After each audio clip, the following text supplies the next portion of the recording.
9R2R3, série 14. Première question. 5 fois 7,9. Alors, si on veut, on peut poser l'opération, mais on peut aussi être astucieux. On sait que 5 fois 8, ça fait 40. Là, on a un dixième de moins, multiplié par 5. On doit enlever 5 dixièmes.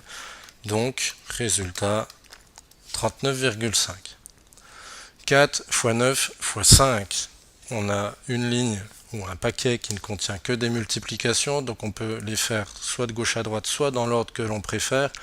Et là, en l'occurrence, si on met 4 fois 5 ensemble, ça fera 20, et ensuite 20 fois 9, 180.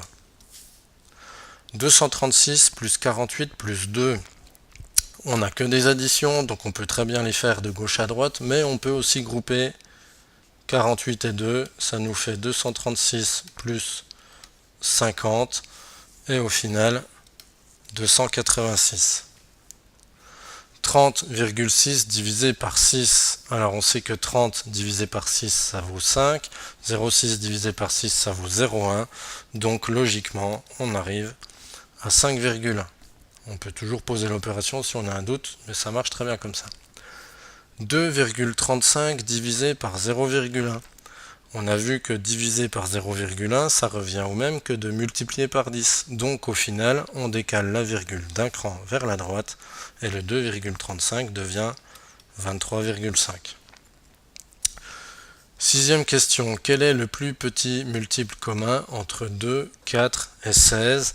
Là, on remarque tout de suite que 16, c'est un multiple de 2 et de 4, donc il n'y a pas besoin d'aller chercher plus loin.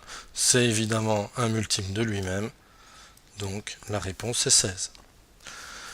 Et septième question, trouve le plus grand diviseur commun de 27 et 18.